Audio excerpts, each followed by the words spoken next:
other stuff. So bad, man. Why? That's all right. Here we go. Let's. I am recording there. Great. Should I get my heat hat? I don't. It's all visual gags. I don't know.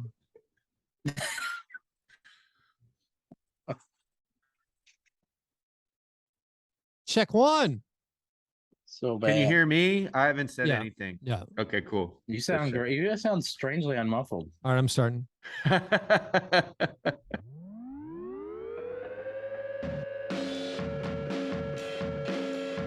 All right, and welcome to Fast Break Breakfast NBA podcast. My name is Keith, here once again with my buddies through the miracle of computer phone, not just any computer phone, a video computer phone, here with Chuck Anderson. I'm afraid so. Hey now. And with John Burr. And I got to tell you, there is a visual gag going on right now. You got to go to youtube.com in probably a few hours. It won't be up immediately upon posting the audio version, but Chuck is wearing a ski mask with a printout of John Burr's face on it. He looks like a GoldenEye render, an NBA Live face scan. It is disorienting. It's a burraclava. It is horrifying. Honestly, with the lower fidelity Sobering. of this video feed, it looks honestly realistic. It looks a little bit realistic as an NFT. It looks like it. It looks like one of those. What's that? The fake the Dolly AI generator that everyone having so much fun. This is just a John Burr Heat fan. It is incredible looking. Anyway, Chuck, congratulations on finding again a relic I was from cleaning like out my season apartment 5 or something of Fast 3 Break years Breakfast. ago or something. I was cleaning out my apartment and I found it and I heard angels singing. I have a recurring nightmare involving you wearing that mask. I'm not kidding. Is it sexual? Because I feel like maybe if you and I hooked up while I'm wearing this mask, it's definitely it's normal. It'd be like you making out with a clone. My narcissism would be resolute. You're probably already. I like how making out with your clone is classified under the normal category. Yeah, no, it's like masturbation. Nothing strange. Yeah, normal. In Chuck's world of kinks, that's pretty low on the bar. Pretty low stakes. If you meet yourself and you make out with yourself, nothing weird. Speaking of time travel and possibly altering the past, I don't know if you guys know this. I'm thinking of a looper situation where you might run into a younger, more attractive version of yourself. Donovan Mitchell has actually changed his social media profiles. Many people notice this. He deleted the fact that he's a description on Twitter as Utah Jazz player. So the Utah Jazz is off. But he also deleted that he's a former Louisville guard. So is this some time travel going back? This is just retconning. Is there something weird going on here? He feels like he should have been a Duke All-American. That's what he feels like he should have been. Well, what if he was? What if I go to Basketball Reference right now and he is? It's changed. What if we got Men in Black? Yeah, that's what I'm saying. Like Mandela vampires can't vampires like hypnotize you into thinking they don't exist? Maybe when they took away some of Patino's wins for that whole under the table sex shenanigan scandal, they took away his rosters. I've been watching some Buffy the Vampire Slayer, and that vampires can hypnotize you into thinking you don't exist. They don't do that. So I don't know if that's true or not. But that's not my vampire touchstone is what they do in the shadows, or what we do in the shadows. Sure. And they've hypnotized people all the time as a wonderful way to move the plot along. Nothing like tremendous. A little magic to move the plot along. We can be vampires and you won't remember us, like that kind of thing. Otherwise, it's a very weird show that only takes place in a house. They have to interact with people, but they also can't blow their covers. So they have this beautiful, we'll just learn all the vampires are Is it like an Anne Rice, New Orleans vampire house? Yeah, but it's in Staten Island. We are getting a new Anne Rice sexier adaptation. But anyways, Speaking of magic to move the show Which NBA along, player do you Gary think Harris should play is the injured. vampire list stat? Oh, sorry, Keith. You stepped all over. No, all Sorry. right. Which NBA players should play the vampire list stat? Yes. It's Joakim Goran Dragic. Noah. Okay. No, that I guess cultural. If it's got to be a Dragic, it's got to be a European. Yeah, Porzingis. Max Sure. Shrek. Goran Dragic sounds like a vampire name. Goran Dragic. I mean, Kyle Korver is one of the Buffy vampires with the true forehead. And you got to remember, this is angular. Lestat. We can't be thinking of Max Ophuls and Bela Lugosi vampires. We need a sexy New Orleans Serge Ibaka. You say sexy, and I say Serge Ibaka. Not bad. I like that's where your mind goes. He would be an incredible. Do we have a raging Cajun amongst us in the NBA, brethren? Is there anybody with the last name EAUX? I mean, Paul Millsap was a raging Cajun, right? He was. Okay. Yeah. Does he? Wow. He's available. He's free currently to shoot any things that might be needed. We should do breakfast, gentlemen, before Marshall we go Henderson. further. What things have you guys had for breakfast? Well, this kind of spoils my apology a bit, but McGoss is back, baby. The demise. I apologize for the demise. Was greatly exaggerated by moi. Yeah, it's back. They've just integrated a nice Laotian family into the mix there. Oh, to help out a couple days a week. They're just back. Yes. Okay. The communication barrier has been stretched as thin as it can. I had to place my donut. I had to hand my donuts back to them multiple times, repeating in what I hope was not an Asian accent, blueberry. Blueberry. Blueberry. And then finally we just got to there was a pointing scenario where it's not the easiest place to point out your donuts because there's an array of 70 kinds. I'm just there's small blue pustules in the donut. Yeah. Pustules a word. Yeah, and then that's a great word. They just kept bringing back the blueberry. That's definitely donut. in the first list of English as your second lady, language. Take the jelly donut. I'm like, it's not that blueberry. It's baked into the. Come on. I think they're back and it was delicious. What are the odds that your picture is up back in the kitchen or a break room where they're like, this customer, just deal with him. He spends a lot of money here. Yeah, comes back often. He's independent of ownership or weather or. It's so. They're like, this man is not well, but his money spends good. He just kept saying, ma'am, this is blueberry. Ma'am. I'm sorry he misgendered you, John. Oh yeah, it's all right. My breakfast. I don't know how deep to go here. So deep. Put that ass. You guys know, much like Jimmy Butler and much like Danny Ainge, I have been a prolific consumer of Chipotle. Yes. And I mean, I have fought for Chipotle, and even as all the state of America has all just descended and things have fallen apart and quality control is no longer a thing. And I would go there and I'd pick up stuff and I'd be like, you know what? They got the order 75% right. It's fine. I'll just go on the app and they'll give me a refund. It'll be cool. But anyways, I haven't been to Chipotle in a long time. For whatever reason, it had been a very long time since I went to Chipotle. And I got to tell you, one, my finely tuned, trained gut, which had built up a tolerance. Yeah. No longer. It was not able to eat to consume the Chipotle. Poison. Also, this Chipotle, I am almost certain, they have downgraded the protein. It is not. I'm not saying Chipotle was for everyone at all times. But this was very similar to me, when McDonald's launched their Southern chicken sandwich, hey, we're gonna take on Chick-fil-A. And I remember you go the first week, you're like, oh, McDonald's is trying to bring it. You go back a couple weeks later, I was like, oh, this is not the same chicken they served me the first week. Keith, it could be a neighborhood thing. It could be a neighborhood because thing. Your neighborhood used to be kind of illustrious amongst neighborhoods. Yeah. And now I would say it's more middle of the packish as other neighborhoods have become trendier and the homes have become more expensive. We get on our side of town, the fancy versions. Like if they built a Chipotle now, it wouldn't be in your neighborhood. It'd be in our neighborhood probably. Oh, It'd probably be the fancier version of Chipotle, Although, whatever the John, they tier took thing away is. from our grocery store. They took away the meat counter. They took away the butcher. This is what I'm talking It's about. like, wait, this is this, but yeah. like, and but that went to a that nicer part of the grocery store, like yeah. that part of the area was like, it's kind of glowing up. It's like, yeah.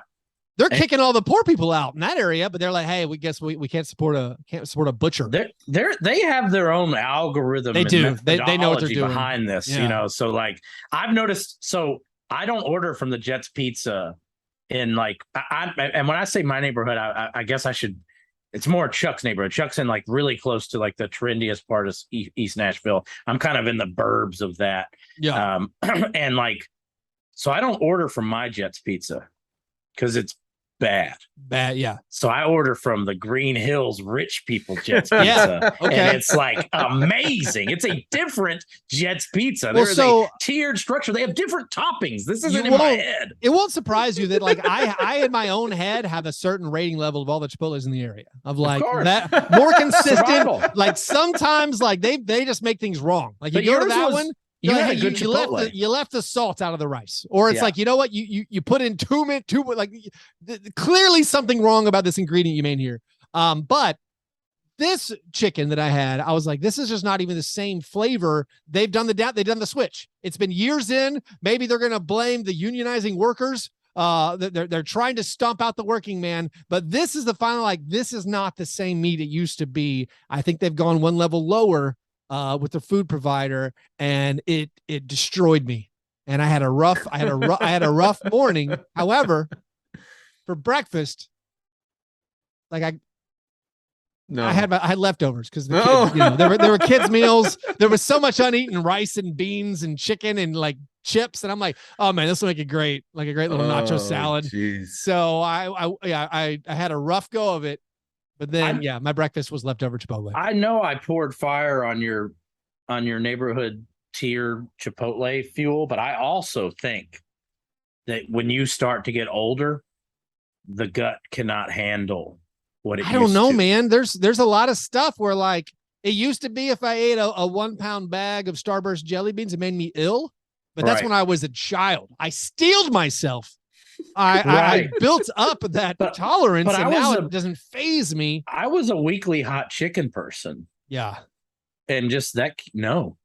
I put like a quarter of an onion in an omelet this weekend. Yeah. And I had heartburn for like 4 hours. That's a lot of onion. We're just done. No big deal.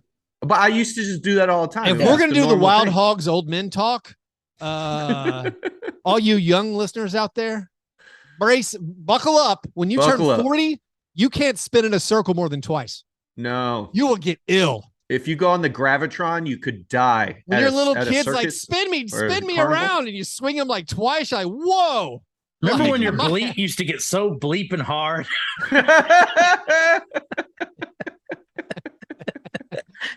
Those were the good days. A stiff breeze and you're ready to go. Oh, Chuck, what was your breakfast? I did the old reliable. I poured some granola in the bottom third of a jar of yogurt. Yeah. So that was me doing it again. Then I had a protein bar. Did you do the recommendation where you use the container of yogurt? I did. Yes.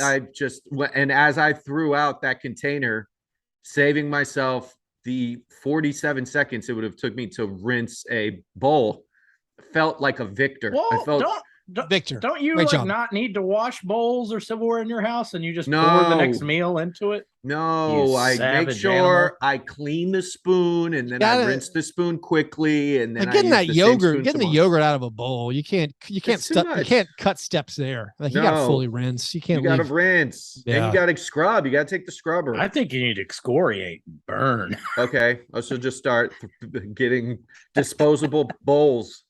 You put one bowl in the dishwasher and you blast it.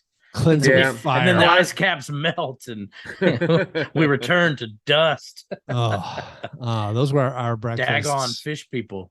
After our breakfasts, we move to our breakfast in bed apologies. This is our chance to make right what we might have gotten wrong on a previous episode. It's frequently the first time we talk about the NBA. Although we did mention Donovan Mitchell and Danny Ainge and Jimmy Butler already. Which NBA player would be most comfortable as a Lovecraftian fishman? Jokic. Waterworld-esque. Jokic kind of looks like his skin is made of like what jellyfish are made of. He does kind of look like. Do you remember in the X-Men movie, Chuck, or is this before your Marvel fandom? The original X-Men movie, the original, where the senator comes out of the ocean, and he has that grim pallor. Yeah, that's kind of I Jokic. do. Yeah, Jokic would skin. Whatever Jokic skin is, where it very thin. Constantly it absorbs every abrasion. It makes a bright red whelp. Yes. Then it goes away. But then, I think it's the disease Samuel L. Jackson has in Unbreakable. Yeah, but just for his skin. Only the fat protects him. What apologies do we have? I did mine, so it's up to you guys. Oh yeah, so John, you did apologize for my apology. Last week we were talking about famous number sixes. Yeah. In our respective fandom franchise history, the Grizz and the Heat. Oh, we were supposed to do the entire NBA, every team's best number six. I forgot the plan for the whole show. Scrap what we got. This is changing on the fly. No, I'm sorry, Chuck. Yeah. And I had no idea who, and I might not pronounce this right, Antonis Fotis, who that was. And I looked him up, and he looks like a rendering of Aristotle. If they took his like marble, he does bust. look like that one that made the rounds in the last couple of weeks on social media. I didn't know who he was. I looked him up. It's telling that even before Keith became like a hipster podcaster, he picked a player that no one should have known about and called him his favorite Grizzly. That's mind blowing. I've always this is who I've always been. It's not right. I honestly, doing the podcasts, it's made me more self-aware that I should stop doing it so much. I think Keith is far less hipster than when we started. That's what I'm saying. Like now I'm like very self-conscious. Like back in the day, first of all, Chuck, there's no reason you should know who Anfernee Simons is. There are guys who played in the NBA last season who like I see their names and I'm like, somebody named like Charles Lindbergh was on the Trailblazers 2 years ago. Lindy Waters the third. I know who Lindy Waters is anyway, but I think that's who he's on the Thunder. There's no reason you should know who Anfernee Simons is. But in the early days when the Grizzlies were in Memphis, the first year they were the Memphis Grizzlies, and I'm tuning in on like, what is it, WPN or something? UPN? I can't remember who they played for back in the day. And this guy comes in, and the Grizzlies are horrible. They're horrible. This guy comes in, he throws a behind the back pass and he hits and then knocks down a corner three. And it was basically as if I saw a man ascend from the heavens. It's like he teleported across the room. I was like, oh man, that's our best player. Yeah. Why don't we play that guy? And that's all. I mean, that's all it took. This is the same thing now where I see Şengün throw a behind the back or between legs bounce pass, and I'm like, oh, I got to lay off the Şengün love because it's been mocked so much now that I'm aware of what social media is. But back in the day, it was Fotis, and he never got a chance on this horrible Grizzlies. And then years later, when like random European or Olympics type basketball would happen, you know, Euro Cup or FIBA, whatever, and then I would see him surface on like the Greece national team. I would get so excited. He would knock down a couple of shots, and I had puffed my chest out. I'd be like, I told you guys. Anfernee Simons. I know who that is. So quick game of Chuck, who he play for. And Chuck, this is difficult. Do not feel shame if you do not get these. But let's just play real quick. Eugene Omoruyi. Keith, got one? Can you spell that last name? What's Omoruyi. I can even use no idea who that is. The sentence would be Eugene Omoruyi. He plays for the Sioux Falls Skyforce. Not bad, but they're probably a lesser team than that. The Thunder. I mean, Thunder's probably the safest guess. If you don't know him, he plays in Oklahoma City. Chuck Vit Krejci. Oh, everyone knows Krejci. Krejci. Was it the Cavs? The Thunder. He's on the Thunder. The Thunder. Okay. Usman Jang. I should know these, and I don't. He's messing with you. He was a lottery pick, Chuck. There's a lottery pick this year. Plays for the Thunder. Plays for the Thunder. Thunder. He plays for the Thunder. It's a real gaping hole, the Thunder in my Jeremiah Robinson Earl. I could have kept going, and you could have never gotten. I think I could name 2 Thunder players. Healthy ones. Healthy ones. Ones that will play this year. Healthy air quotes ones. Yeah. I mean, it's terrifying. That team is a black hole. I'm going to apologize for something I said last week. I was talking about the Utah Jazz, and I said, like you do. I was talking about how they're not terrible yet. They seem like they want to get terrible, but they're not like truly abysmally bottom of the barrel. We're only going to win 15 games terrible yet. But I said that they're a little light with the center rotation. I think I might have undersold it. I think that just saying they're a little light in the front court. All right, they got Jared Vanderbilt, who is everybody's favorite NBA player who cannot dribble one time.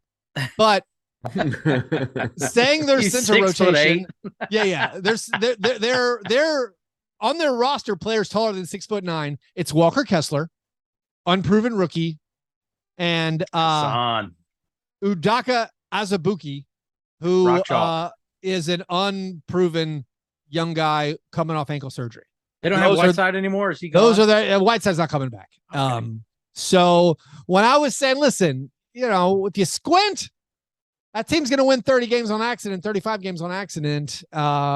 Rudy Gay saying that their center rotation a little bit light. I think I undersold it. Okay, it's very, very poor. Yeah, I don't know what the Jazz are going to do. Now we have Donovan Mitchell, who might get traded, not for RJ Barrett, or maybe still for RJ Barrett. I don't know. Honestly, that poison pill thing doesn't really matter, because I think if the Jazz take on that Westbrook salary in this all, the Knicks will be able to dump whichever bad contracts they want to the Lakers. Like the Lakers would be like, please God, yes, we will take Evan Fournier. Like it's not going to be a problem. So maybe RJ Barrett will still get traded. Who knows? But the Jazz are funny. They're reporting now. Tony Jones from The Athletic is saying they might keep Donovan Mitchell, but they just got to get. Why not? They got. You're still in the lottery. Yeah, they say you just got to get. You got to get Donovan Mitchell on board. What would you guys do if you're trying to get Donovan Mitchell on board with this season of taking a step back? Move the team to Las Vegas. Probably not going to happen. My first move. I mean, they're hosting the All-Star game, so wholesale franchise mobility. That would be it. Yeah. I can't imagine him wanting to, at this point, understanding what they did to, build for the future. I mean, the thing with him, though, is he's like super young. He didn't want to play with Rudy Gobert. Yeah, and they took care of that. If you want him to stay, you did it. You traded Rudy. Yeah, so you're like, hey, you got rid of Quinn. So maybe that's good enough. I think it's pretty easy. It's 2 words. Scoring title. Boom. Oh, scoring title. Yeah. Very doable, right? Hey, buddy, you want how many shots? How many shots you need? You need playing at the bubble. You need 35 field goal attempts a game. Done. It's do what yours. you need.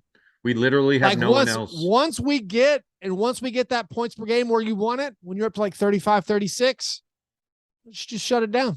Yeah. Once you get your 58 games played, or whatever it is, 68, whatever LeBron ended up. I believe we call this the Kiki Vandeweghe approach. Do you know? Yeah. Do you know how maybe this would work for him? Alex do you know English? How Roger Clemens used to only pitch at home at the end of his career? Yes. They could do that with Donovan Mitchell, but except he only plays on the road. Oh, like how Contavious Caldwell-Pope only played at home that one year. Right. Yeah. When he had a ankle bracelet and wasn't allowed to leave the state. Yeah. Like if you just tell him, hey, you don't ever have to be in Utah. Just we'll meet you. Only road games. That's it. That was my pitch. That was honestly, I'm pretty sure I made that pitch on this show. That's what the Raptors should have done for Kawhi Leonard. Oh, when we were trying to figure out how to keep Kawhi. Circle the cities you want to play in. You never have to cross the border if you don't want to. Just like meet us up for the playoffs. You want to take off 40 games, just do whatever you need. Kawhi's career is not done. No. That could be the next level. Like I will play I will play New York, Miami, Los Angeles games. Phoenix. Kawhi is like Chicago. slowly morphing into like 1970s Marlon Brando, where he's only going to show up at games for like $1 million. Like there's stories of Jack Nicholson leaning over the fence being like, "Hey Marlon, you want to make $1 million?" Well, I think Kawhi should look at Udonis Haslam's fee per game fee, which is the highest in the NBA in the last several years. And he's like, listen, if UD gets that per game, I got to be number one there. Easy. Yeah, it's a great bargaining chip. I mean, UD is great for the league. Thank you for underlining. He's great in that sense. Yeah. Also, the stat that's blown up, the stat of the summer for me was finding out that Kawhi Leonard has won 75% of his games in his career, which is the highest percentage ever for anyone. It's so much higher than Bill Russell's winning percentage. It's so much higher than Michael Jordan's and LeBron's. It's like, that is really kind of shocked me. I want to poke holes in it, but just by saying he's only played for great teams, but you kind of cannot do that. I mean, you can poke holes if you want to say like the fact that he plays fewer games, he has more in reserve to win the games he actually plays. Or that he's maybe ducking L's. Like he's like, oh well, this I don't feel my winning percentage 100%. My winning percentage is so good. I'm not playing Boston this week. I respect it. I need to keep this number. I just don't think a guy who like has New Balance shoes cares about that. It's just well, he went 3 because of the injuries. It was something like he went on like 3.5 years without losing an elimination or not. Man, Kawhi Leonard is so cool. He even like limps like an old Western gunslinger now. Like he's got to be one of the coolest players of all time. So the opposite of Kawhi Leonard really picking his spots is Russell Westbrook, who made news today, basically. Jeannie Buss's favorite player. Buss, she said, in her opinion, he's the best player. Russell Westbrook was the best, played the best on the Lakers last year. That he was the best player on the Lakers last year. Get hacked Consistency is key. And Sam Amick followed up with like, you said the best player. Could you specify? Did you mean that? And she said, I should have said consistent, the most consistent. Because he showed up. He played 78 games. He showed up. He was always there when they needed a body. He was the MVP of the pickup game. He was there every time. When they needed to run, they needed 10s. He was there. So, man, if only like this was a pre-advanced stats era and Russ could get that, Cal Ripken Jr. glow up. Oh, fans, like, it comes every day. Triple double every day. Iron Man. Anyways, those were our breakfasts. Before we get to our steak and eggs best thing, got to tell you guys that the Grizzlies Regional Caravan is happening. It's been going on. They already stopped in Little Rock, Arkansas. They're coming to Jackson, Mississippi, and Jackson, Tennessee, and Cape Girardeau, Missouri, Murray, Kentucky, and Nashville, Tennessee. They will be here in Nashville on September 17th. There is a kids basketball camp that is free, but you have to sign up. You have to register your 6 to 14-year-old to be able to go to the camp. David Roddy and Xavier Tillman will be assisting with this youth basketball clinic. Go to mimgrizyouth.com/clinic. Go to mimgrizyouth.com/caravan to sign up for that. Also, there will be an event at the Sounds game on Saturday, September 17th, that same day, that night. David Roddy, Xavier Tillman, and our Chuck Anderson will be doing a meet and greet at the Sounds game. So don't miss out. For the details, go to grizzlies.com and check out the regional caravan. All right. Steak and eggs. Best thing. What's the best thing you saw in the last week? So I need help with an analogy, guys, if you would. I think the return, like the acquisition of Pat Beverly for the Lakers is like when you add either a big name actor or maybe in this case have a villain return to a TV show, like a beloved villain. So I think there's like me speaking like Robert California, James Spader showing up in the office, but I don't think that works because he wasn't around. Is this Better Call Saul bringing in Gus Fring and Mike when it's like, oh man, I guess having the dude from Spinal Tap is not working out. Is that what this is? Like this will work? Is this Boyd Crowder and Justified? What is happening? It's the Frank and It's Always Sunny. Is this Danny DeVito? Yeah, is Pat Beverly Danny DeVito? I think it's more so the single season run guest star. Like the Rappaport and Justified. In the Shield. Forrest Whitaker in the Shield. Yeah, absolutely. Glenn Close in the Shield. He's probably Glenn Close. This is the Sopranos model, right? Like it's Steve Buscemi for a season, then he gets whacked. But I also spoiler. I disagree, Chuck, because the Sopranos didn't keep bringing him back. We need to find the show that keeps going. The show that keeps going. I do like it. I feel like in the Lakers in the movie he wasn't. That's he wasn't. But this is Russell Westbrook. It's a known name. I feel you, John. Where it's the movie credits where you go through the whole list of actors and you've started to hit the people you don't know who they are, and then at the very end it's Pat Beverly as and Patrick Beverly as the instigator, and Jack Palance. It was Pat Beverly all along. Easily the best thing of the past week. Nothing compares. He's Jack Palance in Batman and in City Slickers. Yeah. Which just means watch out. I'm ready for Pat Bev to do one arm push-ups on the crying after a win. I do like Patrick Beverly as like whatever he adds to that Lakers melange confusion.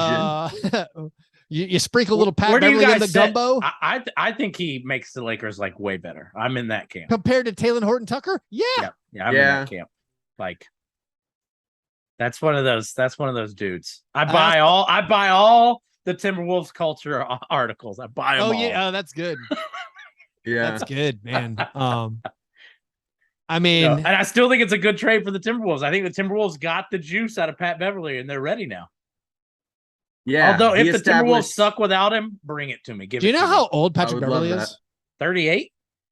He's not that old, but I thought he was. He's 34. He's 34. Jeez. I think everyone is LeBron's age. Have you guys noticed that? 13 years older than Taylor Horton Tucker, which I think is pretty funny. Chuck, what's your best thing? My best thing, we're hearing rumors from Eurobasket, the things that are going on, the happenings, and it's coming back that Luka has embraced the role of sitting in front of Satriali's with his friends, playing cards, drinking Cokes, and smoking cigarettes before basketball games. The Len Dawson, the Vlade Divac. He needs to. I'm just hoping he has one of those sun reflectors on his chest, like giving him that glow. Luka Doncic is the Lestat of the NBA. And our 1995 through 2005 references are on point. We're really killing it. These are nothing within the last 18 years. You're supposed to be saving us from ourselves. What's going on I here? think Justified was the most recent piece of art we've referenced. Yeah, it's true. I had to Google Bob California. Try to bring this into the real world. But yeah, I keep wanting Luka to become something he isn't. And then I get like basic information about this man that shouldn't be surprising. Like I think he should be eating nothing but like raw vegan meals and like working out with, ultra marathoners to improve his game. But he's like, no, I'm Luka. I'm going to smoke cigarettes. But he's also trimmed down. Everyone was upset about the photos they saw of him this summer where he seemed too skinny. But it's easy to lose weight when you're smoking cigarettes. It's an appetite suppressant. So also, I think this is a good plan. The first photo I saw this summer where people were like, our Luka needs actually to bulk up. The first photo of that I saw this summer where he looked so skinny, he was standing beside Oliver Miller. No. Antonis Fotis. No, a citizen. Oh. Just a normal person. Yeah. He was standing beside a normal person. That's all it is. Yeah. I tell this story a lot. Like Zach Randolph looks doughy and baby-faced on TV. No. When you see him in real life, slender. That's a very slim, muscular man. And like whatever it looks like, oh, he's kind of rotund and round. No, he's skinny. You see him, he's skinny. Like, and so you put Luka beside a guy, just a normie. It's like, well, yeah, he looks skinny and ripped. I didn't know that people were saying Luka is too skinny. That is just amazing. That is a true, this guy can't win scenario. He can't win. You don't want to be too muscular. I mean, his size is a benefit to him. The way that he moves guys out of the way, the way he does it for his offensive moves, and the way he rebounds. Like his size is absolutely in his favor. Now he's got to balance the aerobic part of that, of being able to go 42 minutes in the postseason or whatever it is. But that's where it's like, all right, maybe he's a little too doughy. But I mean, we saw it with Gasol, with Marc Gasol, John, where slim down Gasol actually was a little bit maybe better, a little more fierce. But maybe not. But okay, Marc Gasol was fat. Yeah, for a player, was fat. For a player, for an NBA player. You put him beside a normie, he's skinny. There was a period. Okay, except for high school. I'm not talking about those high school picks. Okay, if you've seen the high school Gasol picks, much like the Jokic. I'm not talking Jokic childhood picks here. Right, and like Mark's got it's a different. Mark wasn't smoking cigarettes. Luka Doncic is the real deal. Yeah, we need this. We need this guy. It's unbelievable. Vlade Divac's passed on him. Yeah. Oh man. I mean, I need stories of players who smoke while jogging. That's what I need to keep myself alive. If everyone sleeps in a hyperbaric chamber and eats crudité with Dr. Oz all damn day, I can't keep doing this. I need someone to relate to at some point. Well, my best thing, I got a couple. I mean, one, we talked about it. Just it worth bearing mention because it's like, Kawhi Leonard, winning 75% of his career games might be my favorite stat of the summer. But one of my all-time favorite facts, which has finally been updated, has been this thing about the Knicks never being able to sign their draft picks. And so one best thing, one steak and eggs for me has got to be they got this RJ Barrett extension done. Thus, he's the first Knicks draft pick to sign a multi-year extension on the Knicks, where they signed one of their own players, gave him a second contract since Charlie Ward. Tibbs did it. Charlie Ward, congratulations, front office. Congratulations, Knicks, on keeping your guy. Here's a question. Charlie Ward, of course, won the Heisman Trophy as a college football player for the Florida State Seminoles 30 years ago. Wow. Which NBA player should have won a Heisman Trophy? Which current NBA player do you think should be, in a more just universe, would have done two-sport, would have played football, and would have been a Heisman Trophy winner? Give me.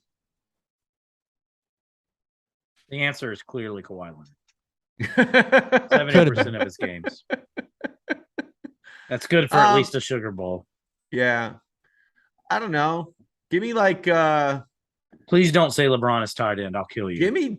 I would love to see Ja Morant as a cornerback, wing T quarterback, just turning corners and breaking people's ankles. Allen Iverson.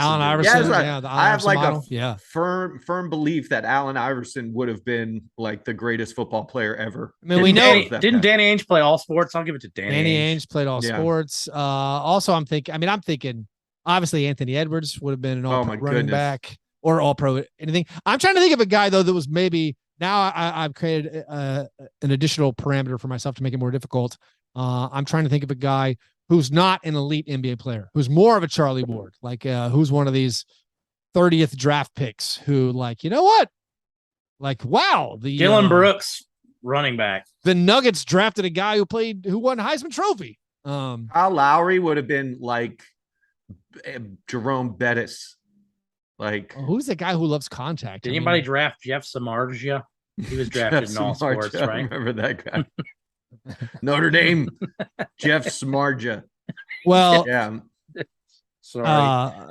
I'll do my best. We'll leave that question maybe to the listeners to come up with a better answer. My best podcast for us. Please. In the absence of NBA news, we've gotten tastes of these World Cup qualifiers. You know, we've had some of the Euro guys playing. We have the U.S. team, which is led by basically non-NBA guys as they try to qualify for next summer's FIBA World Cup. And we have a friend of the show, a hometown hero, who did work over the past couple of days. My best thing is John Jenkins. Oh, wow. John Jenkins, anchor down. While being coached on Team USA by Jim Boylan, helped the U.S. team defeat Colombia and Uruguay the past 2 days. And in these 2 games combined, Jenkins dropped 48 points and hit 14 of 21 three-pointers. Attaway, John Jenkins, Middle Tennessee's own friend of the program, we'll call him. John Jenkins, anchored down, as you said, John. That's like Chuck's Pro-Am stats he's been throwing out lately. Oh, yeah. Well, we're about to do a lot more of it as Eurobasket kicks off. But anyway, those were our steak and eggs best thing. The opposite of that is our cream of wheat worst thing. Chuck, what's your worst thing from last week? So I'll tie back into the Eurobasket stuff. We got to watch Giannis and Jokic play. I didn't see the whole game. I watched some highlights. How are people supposed to watch? I thought it would be easier to watch these things. Yeah, I know Eurobasket official is going to be on ESPN Plus, but like this qualifier difficult. Where it was Serbia and Greece. Yeah, it was like you got a weird streams, and I thought it. Yeah. Anyway, I think but my worst thing is that we only get to watch these 2 incredible generational talents play twice a year. I wish they were in the same conference. I wish I could watch them play each other in the playoffs every single year for 7 games. It is sad that they pass each other like ships in the night, and they don't get more run with each other on the TV screen in America, because watching those highlights was insane. Jokic was doing things to Giannis that I don't think Giannis was prepared for. And he hit him with that soundboard shuffle. Ooh. Fadeaway 3. Unbelievable. Over the best player, like Jokic dropping that move on the best player in the world. Yeah. I mean, I wish Jokic was like, that's why I'm the MVP. I wish he said something right after. Don't you know? And we know, also I want to see more of it. The DNVR Nuggets guys were out there. They were at the game. So like I'll have to get some firsthand accounts maybe from our guys. Please do. That's like witnessing. No, you're right, Chuck. Well, why can't we see more? I think we should do like some scheduling things for superstar matchups. Throw out you only play the opposite conference twice. Like, all right, we take know the Thunder out of the league. We get 82 games of wiggle for us to make fun things happen. A little 3-game series of Jokic versus Giannis, a little 3-game series of Jokic versus and you could do Embiid. You got to make a super league. That's what we need. We got to make that soccer super league where everyone got fined heavily by their own home leagues when it fell I think through. You could do something like in the vein of, all right, we want the top 5 in MVP voting the year before. We want them playing each other an extra game a year, put that thing on TV. I think it would help ratings, and it would give like people who love basketball things to salivate over. I would. What if we had a lie? I know. Extra. Listen, I don't know if we're leaning too far into. Maybe is it wrong to lean too far into the entertainment product aspect of it? But what if you had a thing where it's like not only rivalry week, but you had a week where it's like you got to let people pick who they play. Like you had Jokic be like, "Who do you want to take out?" What if it was like Iron Chef? They're like, "Which Iron Chef do you want to face?" Yeah, I'm down. Mix it up a little bit because we're getting whooped. And Giannis is like, yeah, I want to whoop Kawhi Leonard because I know he'll sit out. Yeah. I know he'll preserve that winning 75% percentage. Winning percentage. John, what's your worst thing, man? So you guys have heard of paralysis of choice, right? Mm-hmm. Paralysis. Yes, there it is. I knew there was a better way to put that. So I've been counseled by none other than Pickle himself, an actual pick your money up in a 1998 BMW with why don't you? It's been a little bit. Bring everyone up to speed on who Pickle is. A for real old school bookie has told me, we've been friends for a long time, or I guess he's been taking money from me for a long time. He's counseled me that I have to at least at the beginning of football season, jump on these online betting bonuses. Yeah. However, I cannot for the life of me decide which site to use because the betting bonuses are so myriad and sometimes convoluted that I cannot make this decision. There's somewhere it's like, we'll match your first deposit up to $1,250. And there's some where they'll double it, but only up to like $450. Like, I can't figure this out. And it's at the point where maybe this is, I'm doing my own gambling intervention. And this might be the end of gambling for me because I cannot decide how best to make these bets or how to which online bookie, metaverse bookie I use. Like, Yeah. Also, what does it mean when Don't your bookie wait. tells you to gamble somewhere else? Yeah. What does that Your mean? money's no good here.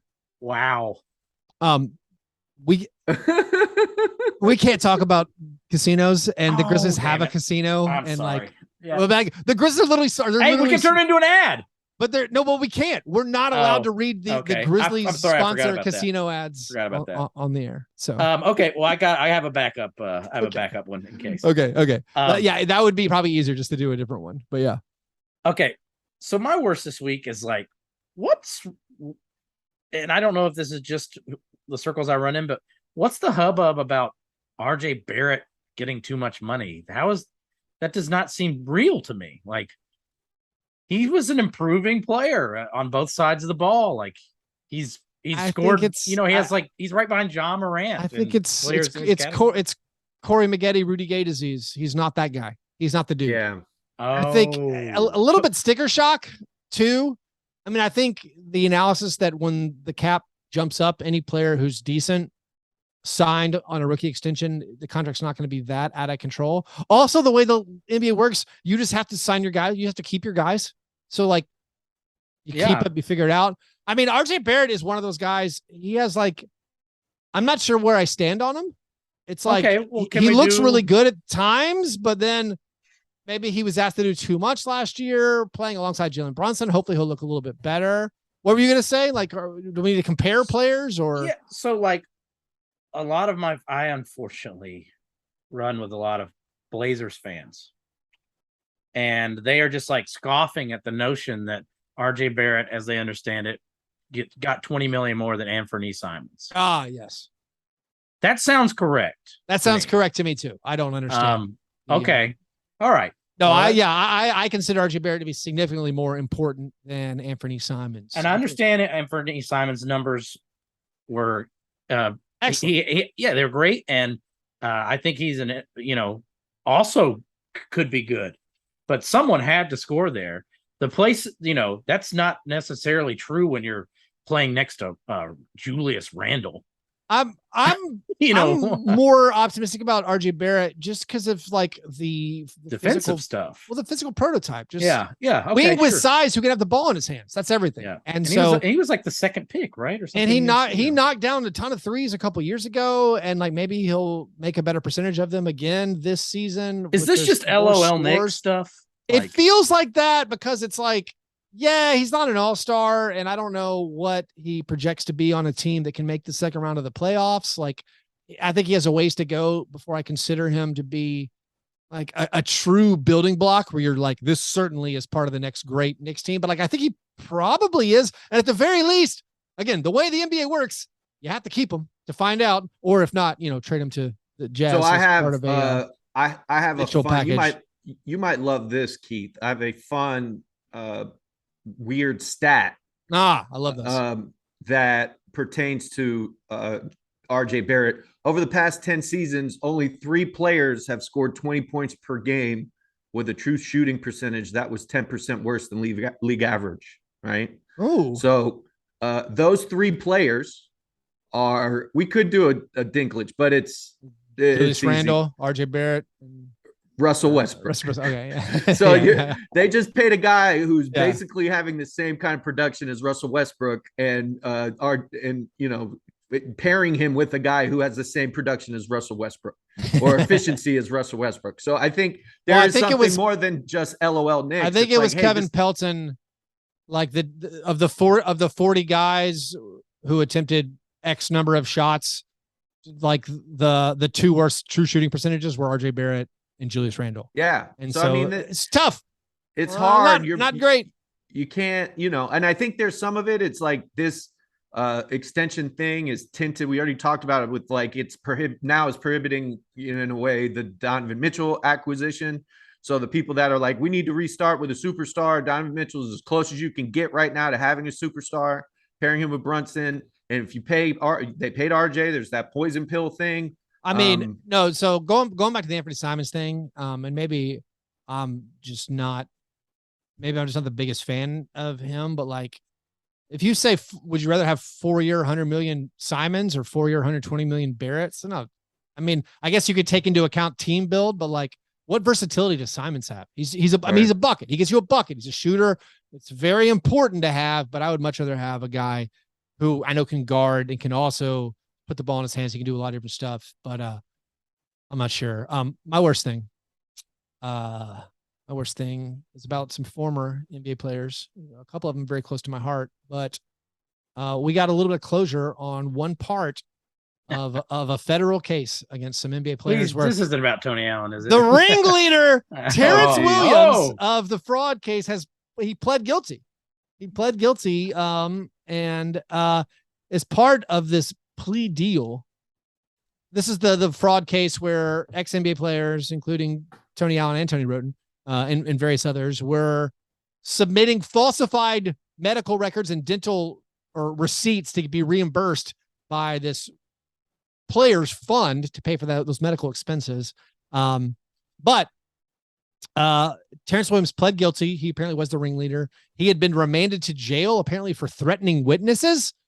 Now it's according to the law, so maybe it's not true. But the part of his plea deal is he's paying back $2.5 million to the fund they defrauded. Which that's insane. Terrence Williams, I looked this up. He earned $7 million in his career. If he has $2.5 million laying around, good job, man. Way to take care of your finances. He also has to pay $650,000 to the federal government.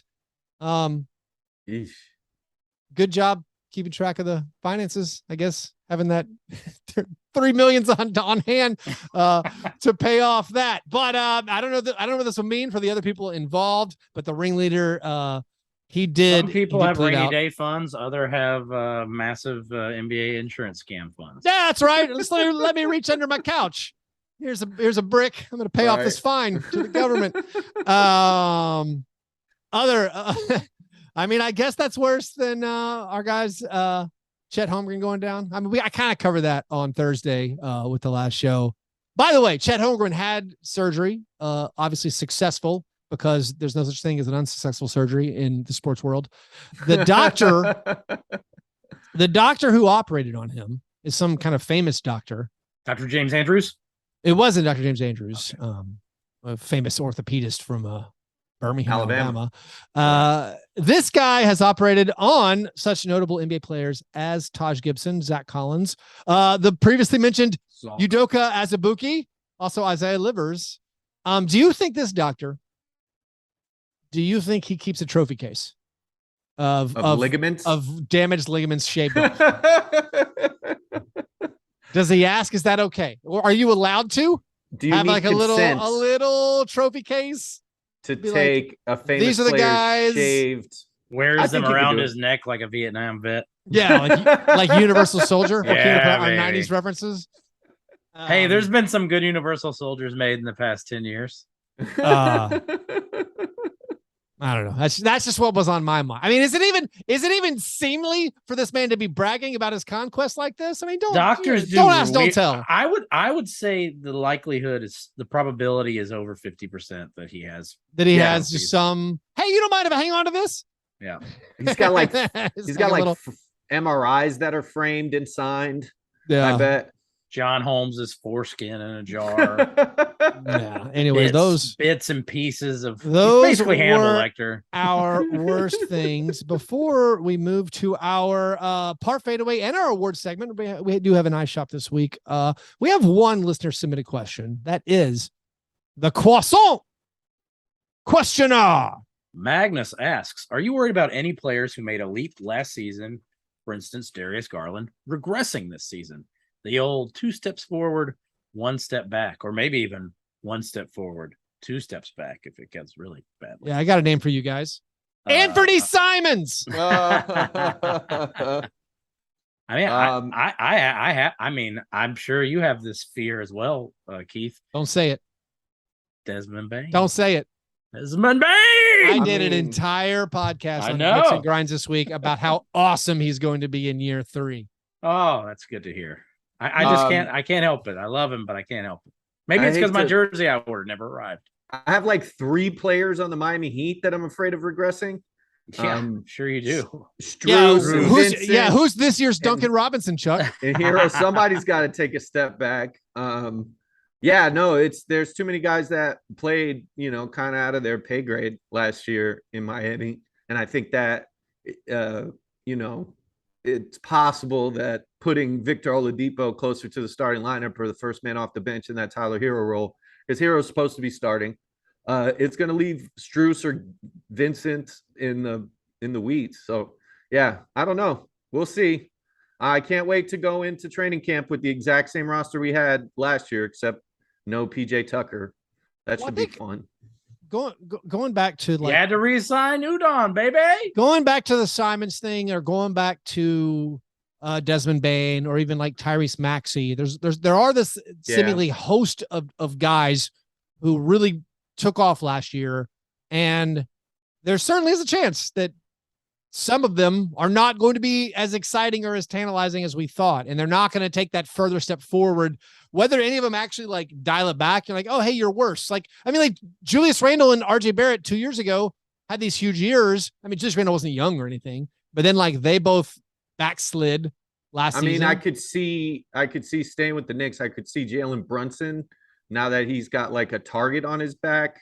He's not wide open constantly. Yeah, although he was a very ball dominant player.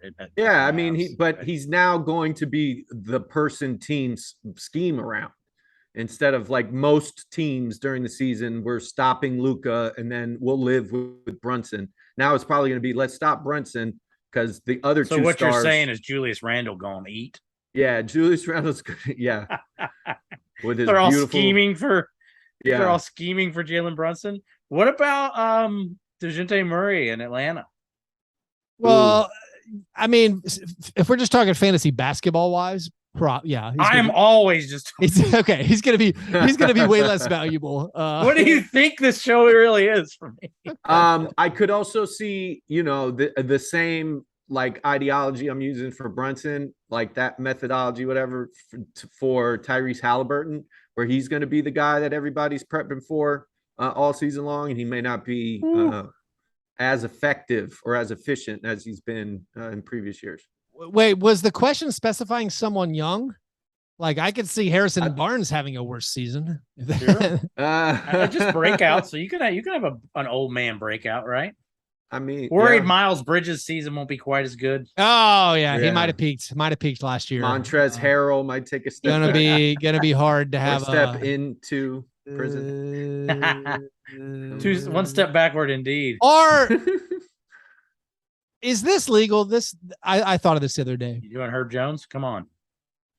No, yeah. What is Herb Jones going to be as hot? Is Alvarado going to be a 1-year flash in the pan? Are we talking about stats or no? Tweets? What is keeping the Lakers from signing Miles Bridges? I know cap space. I know what could we work out? What kind of Genie Buns? What kind of sign and trade if the Lakers, although I guess you can't sign and trade to a luxury cap team. So I don't think it's fair team desperate for a competitive discourage advantage. Me from asking questions like this and then asking me to answer questions like this. Yeah, this is dumb. This is gotcha journalism. It feels like I'm like being led by the hand through a minefield. So Keith, I think I'm going to respectfully step away from this. In the words of our former leader. I'm going to invoke the Fifth Amendment as many times as I need to. 1, 2, 3, 4, 5. Well, thanks for the question.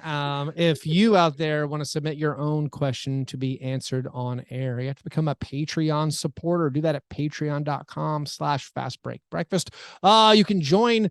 You could have joined our fantasy football. That's all full now, but we will have fantasy basketball signups starting maybe a week from now, September. We will focus on getting all our fantasy basketball leagues in order. We'll have regular leagues plus our negative fantasy league. Hopefully we'll have a record number of enrollees this year in that. Also, if you join the Patreon, you could join the Slack. You could watch the bonus video we just posted on Monday, where we had an extra little 35 minutes of John, Chuck, and myself answering some of your questions and mainly just saying ridiculous things for about half an hour. So if that sounds appealing, or if you just want to support the show, do that at patreon.com/fastbreakbreakfast.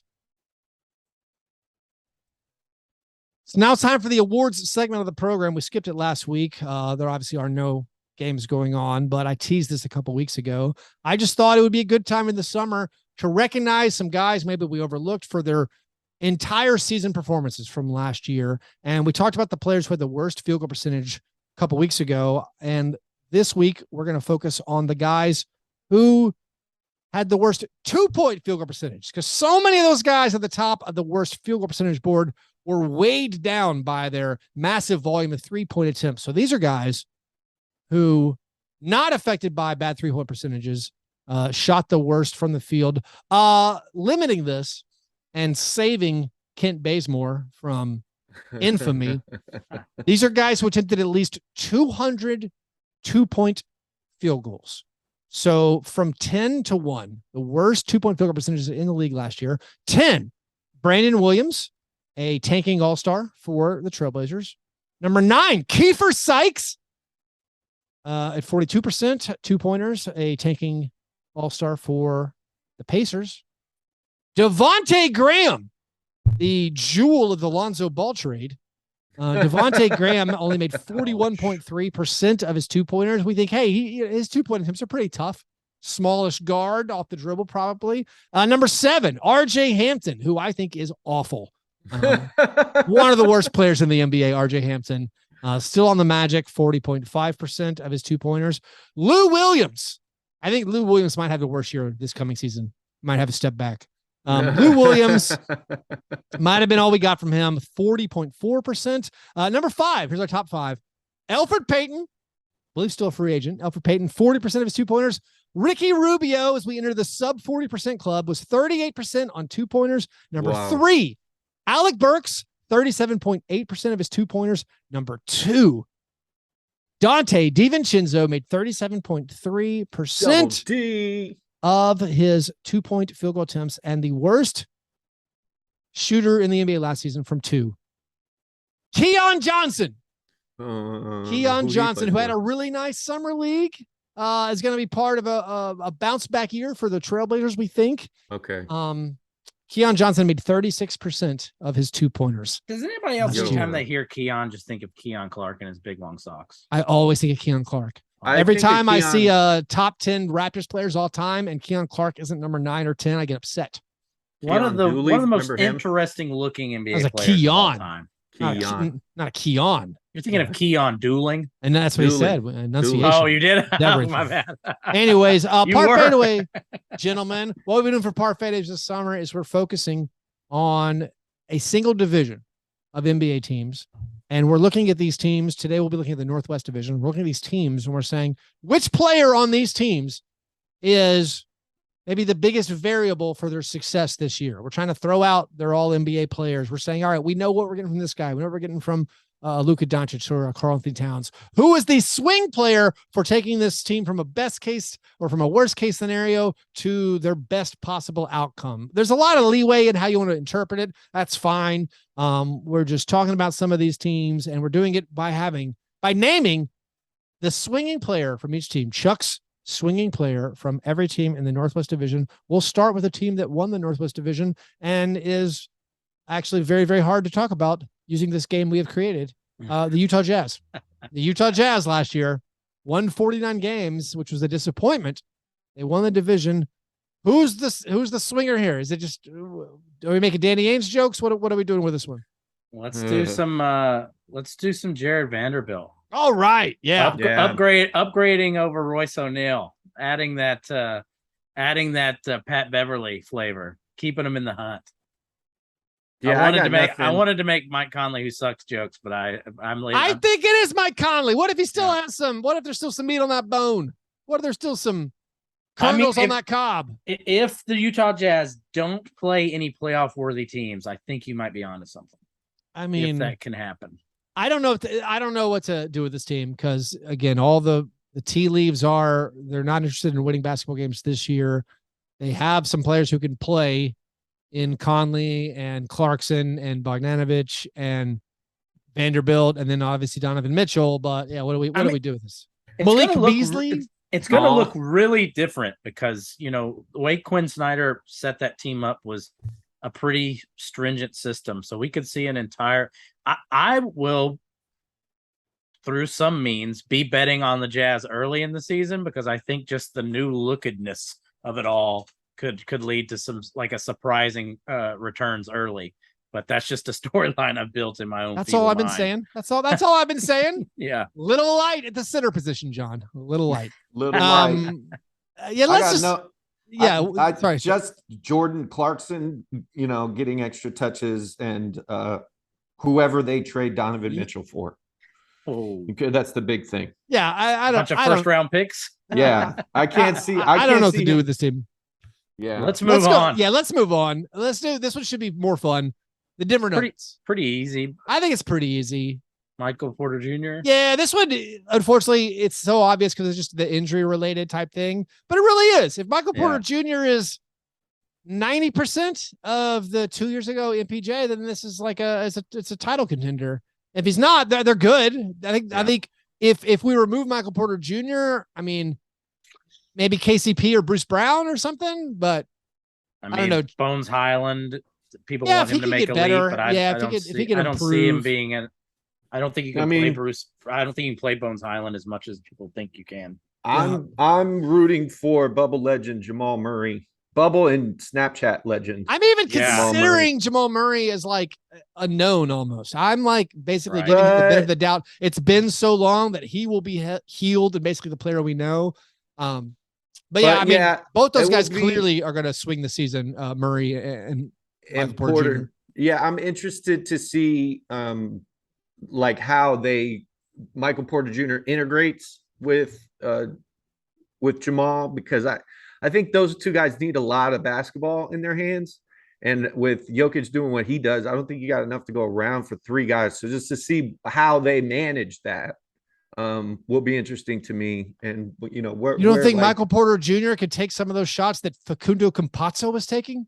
There were some garbage players taking shots for the Nuggets last year. There are more than enough points for Michael Porter Jr. Hey, are you going to put in 20 points per game on 65% true shooting? Yeah, you can have all the shots. You're good. You're good. If he's healthy, he will eat. Yeah, I think for the Nuggets, probably it is all injury related.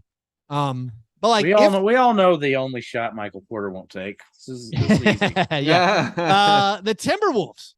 This is hard. We can have some fun here. We're counting, like we think Ant is a known. The Gobert and Cat, it is a question mark, but honestly, like I think they're not for me. I don't consider them really the swings. What do you guys think for the Timberwolves? Who would you pick? As much as I'd love to say Kyle Anderson, I think the way D'Angelo Russell continues to fit in is the biggest question mark. He is very important to what they did last year. All their best lineups involved him. He was a major facilitator for them. Except for when the season was on the line. Yeah. I mean, he got Conley. He got Conleyism at the end there. But, he had a good year. This is going to be heartbreaking. Kyle Anderson. Yeah. He's the dude. I think he's that glue guy that can take a bunch of weirdos, put them in the same headspace and just provide like a calm presence. So I hope he provides. I hope he picks up with an opposite style of energy. I hope he provides the same benefit of the Patrick Beverly. I hope he can fill in that. Right.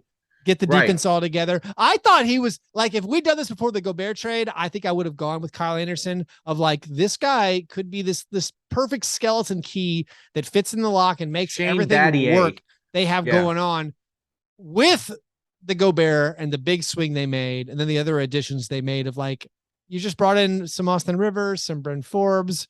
It goes for me back to John's guy. It's D'Angelo Russell. It's just all D'Angelo Russell. Like if Chris Finch is having to decide, like, do I leave D'Lo out there or do I put in Jordan McLaughlin? They have trouble.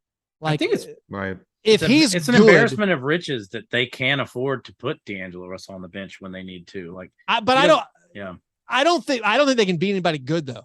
If they do that, I think if you're turning to McLaughlin, you got problems. You've realized our backcourt's not good enough to make the second round. And so I think if D'Angelo Russell can have a great year and be everything they need from the point guard spot, this team might be really, really good. Really good. So yeah, I like D'Angelo Russell as a swing guy. The Trailblazers, what did they lose in the last 21? We've talked about him all. We've talked about him all show. Who is the swing guy? They got a very interesting roster for the Portland Trailblazers. I will, in my mind, I'll give you anybody. We know what we're getting for Dame. We know what we're getting from maybe Nurkic. Nurkic is the Bosnian beast tearing up the Euro League. Man, that dunk was so good against France. Upset, huge upset. Nurkic, I don't mean this in a Genie Bus way, is very consistent, so I'm not upset with him. Who's your swing player for the Portland Trailblazers? The aforementioned Anfernee.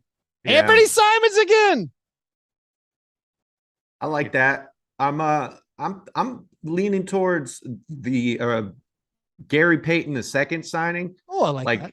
He could be that dude who gives them like the only defense. I mean, Jeremy Grant plays defense too, but like he could really get after it. Oh, wow.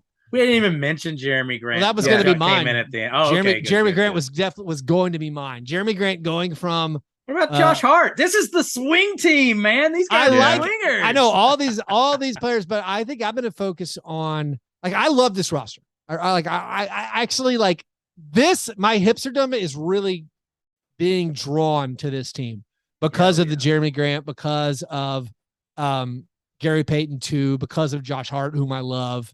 And like Dame plays, I'm watching. And like you already have Dame, and you just have all these things where like maybe it can work. Why can't it work? And if it does, I think it's because Jeremy Grant has maybe taken a little of what he's picked up at each stop. He was a starter on a good Thunder team. Then he was like the 6th man, 7th man for the Nuggets. Then he went to the Pistons and became kind of the dude. He put up some big stats, but like, all right, big stats in a crappy situation. Who really cares?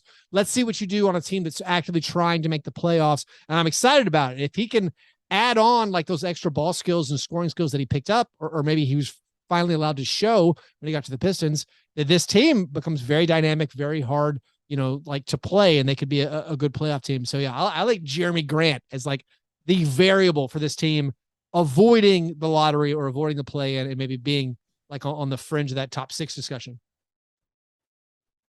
So the final team. Whoa. That's it. We've covered all the NBA teams in the Northwest. Yeah, we're out teams. Chet Holgren is my swing player for the Thunder. The sad Thunder. Maladon. Oh, I don't.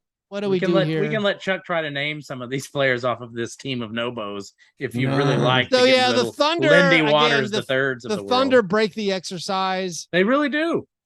I mean, I feel like I hear some people talking about like they're going to be good enough where they're not going to totally like be at the bottom of the tank race, but I'm not sure I buy that. I don't think Giddey's that good. Shea is that good, but there's no help. No. And they've shown a willingness to shut him down at the first sight of goodliness. All right. This is how we did it for the Pistons. I remember we did it. Who's the swing player going to be? And we might have to use rookies here. Who's the swing player going to be if they make it to January 1st and they're like, we're not deep enough in the tank? I refuse. We're 14 and 20. and we thought we would be 7-27. We're not in the top 7 of the lottery standings. That's whose a good fault question. is it? Who do we have to shut down? Yeah, who do the Thunder have to shut down when they're accidentally 14-20 on New Year's Day? I think Chuck nailed it. It's Lou Dort. Dort might be the one. He's just too Darius Dorty. Baisley breakout. Yeah. I mean, is it Kidrich getting too many minutes? Is it? It is Kidrich getting. I think it might. I think it might be is. not Usman Jang. I think it might be Jalen Williams is actually good. Like if Jalen Williams is like a positive impact guy on the court, and then they might just start those having guards to do foot surgeries on all the rookies. Yeah. Yeah. That necklace, that aforementioned necklace might be filled with meniscus before long. Yeah. I just hope they suck enough to where they bring back Ty Jerome and we could see some hook shots. Boy, That's Ty what I'm Jerome like. Xavier Simpson. Xavier Simpson. Sorry, Xavier Simpson. Ty Jerome does have one of the best was he on the wire names ever. Yeah, let me do that. I just hope the Thunder suck enough where they bring back Xavier Simpson to hit hook shots. Oh, give me the Xavier Simpson hooks. Give me all the hooks. That's the way he signed a two-way with somebody. That's the way you get like somebody who's 60 years old who used to watch the league in the 80s to watch the league again. Just be like, hey, they're kids who are doing hook shots these days. Do you want to see? Watch. Yeah. I know it's the offseason for me. I didn't immediately have in my recall that it was the Magic who signed Xavier Simpson to a two-way. I knew he signed for a two-way, but Xavier Simpson I'm rooting for that guy. It's gonna make Keith sick when Hampton beats out Simpson for the last spot on the Magic. Anyways, all right. So those were our swing players from the Northwest Division. A little bit harder for that division. But anyways, as we get ready for the season, it's fun to consider, I guess, the guys who could be responsible for the different outcomes for teams. Anyways, that is the show for today. If you want to support our program, do that at patreon.com/Fastbreak Breakfast. This Saturday, I believe I'm doing a playback at 2 p.m. Don't hold me. I think we're doing a playback this Saturday at 2 p.m. for a classic Grizzlies game. So check out on Twitter. We'll post that, the Twitter at Fastbreak Break. If you're in the Grizzlies area, don't miss the Backstreet Boys. They are coming to the FedEx Forum, bringing their DNA World Tour on Friday, September 9th. Don't miss your chance to see one of the most famous boy bands of all time. Tickets are on sale now at Ticketmaster.com or the FedEx Forum box office. You guys are the best. Thanks for listening. And remember, breakfast is the most important thing. All right, boys. See ya.